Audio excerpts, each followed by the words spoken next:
Good morning, Penny. How are I'm you? very well. How are you? Well, it's afternoon here. Of course, it's morning with Right, you. right.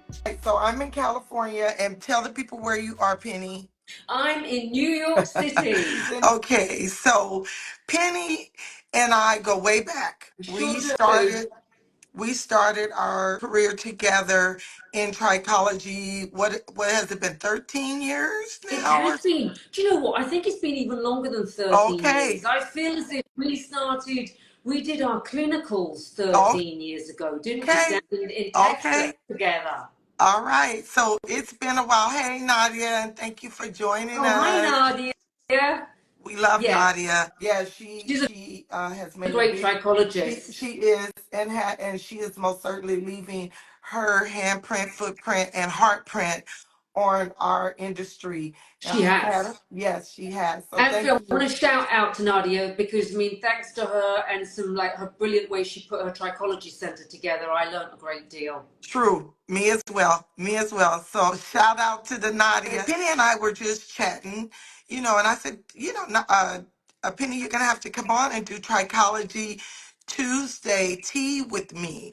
And so she was like, of course I will. So we have our tea. I have my tea. You have Have your tea? my tea, yes, I Okay, so I do. have my tea and I have some honey, citrus, and ginger. Like that is my favorite, and I buy it in all different brands. I just, like to make certain to keep good gut health, and it just tastes really, really good. So, what kind of tea do you have, Penny? That sounds delicious. Well, I can't help it.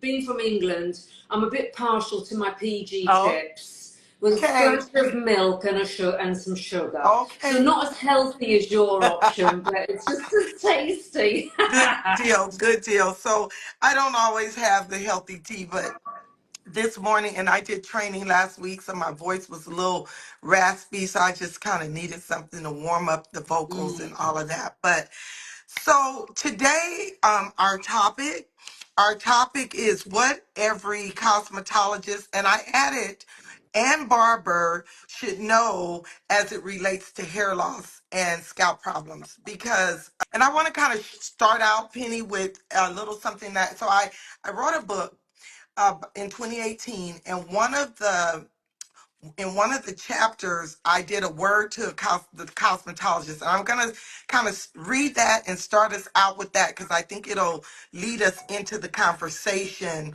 that you and I are gonna have Sounds today. Okay. good. So Yep. it says a word to the cosmetologist. As a cosmetologist, your job as it relates to clients that are experiencing hair loss or scalp problems is to notify them of the problem.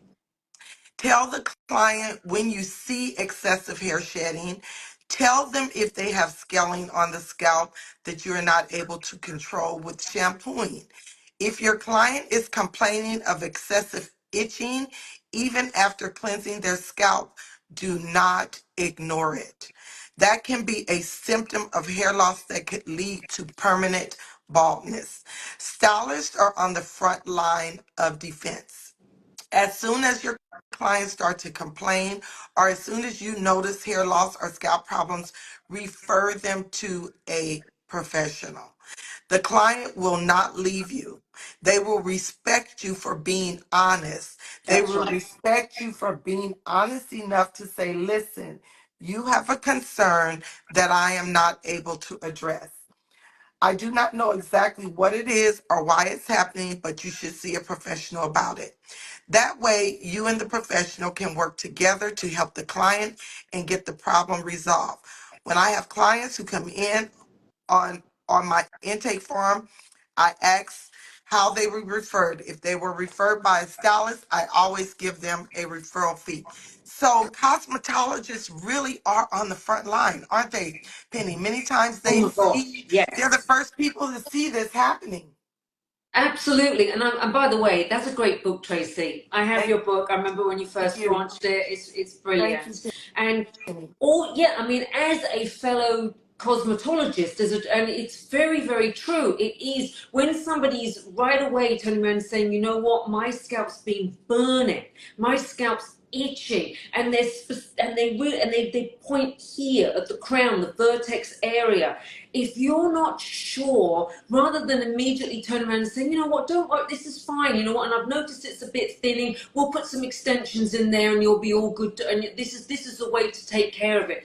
Please, when your client's saying, you know, this burns, this itches, this is thinning through here, the first thing, as Tracy pointed out, is to please refer your client to an expert. And the reason being is Tracy and I will get into an array of diseases, unfortunately, because that's often the telltale signs. That is so true. This is how I ended up in trichology. I literally, it really is. It was my one of my clients, and she was having some excessive itching, and I mean, literally, I was, you know, just like Penny. I practice cosmetology, and I'm still a cosmetologist at heart, even though I practice trichology and I've fully transitioned into trichology. But I am still a licensed cosmetologist, and I still love the work that's done there. And but at this time, I hadn't gone into trichology. I was working as a cosmetologist, and my client was having excessive itching. I would shampoo her scalp, and immediately after, she would say, I am still itching. And I thought, you know, she is just being so extra. Like, I just shampooed your hair. How could it be still? And I used professional pH balance, good products, but her scalp was itching. And little did I know that she had what I now know to be folliculitis delcavans. And it's a type of a disorder that can lead to permanent hair loss. And for her, it actually did. Even though I sent her to a dermatologist, because the dermatologist that I sent her to didn't have viable answers for her.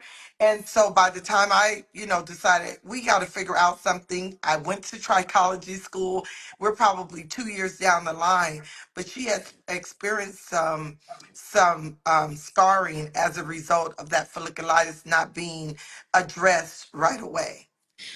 So And following on from that, we've got Lynch and planoplarius, yes, which is another disease. And again, that has the same sort of symptoms, usually around the top area of the head, the crown.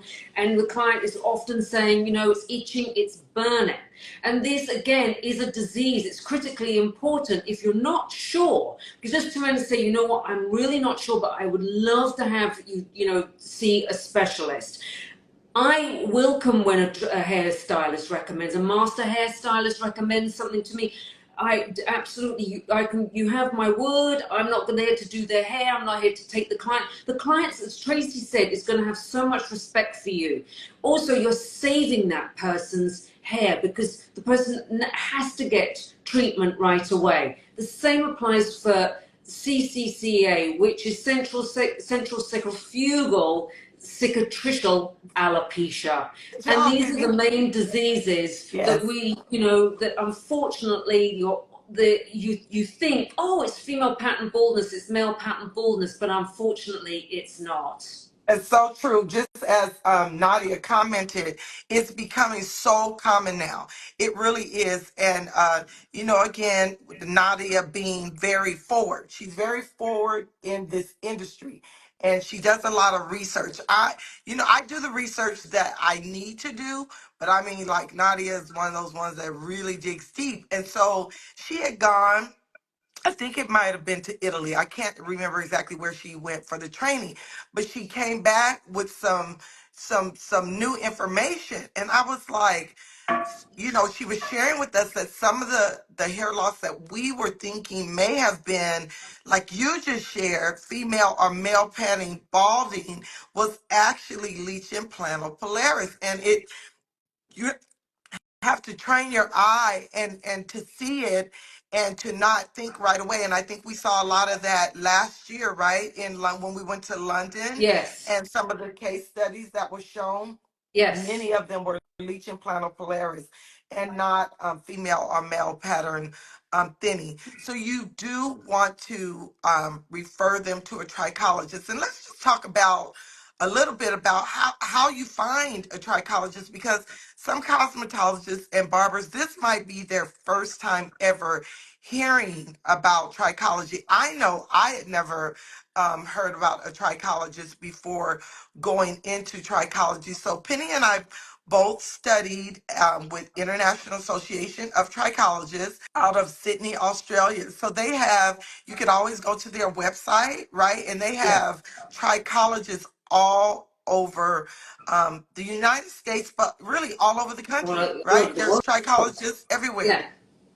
Yeah, they have, I mean, Dubai, Africa, Australia, India. London, India, and then here in the country. And then, as well as I'm also a holistic practitioner, trichologist. So I take a holistic approach to, and there's, no right or wrong. There's just your preferences is how you deal with it. But I'm also a holistic practitioner of trichology, so you can go to that website as well. And we have holistic practitioners all over the U.S. that can assist you. So, like Penny said, we're not looking to steal your clients or take your clients or No, do their we're hair. not. We want to work with you. We want Hmm. to share information with you. We want to help you keep the client Yes. in your chair. Because guess what? You can only weave for so long, and then eventually the hair is going and you won't be able to weave any longer.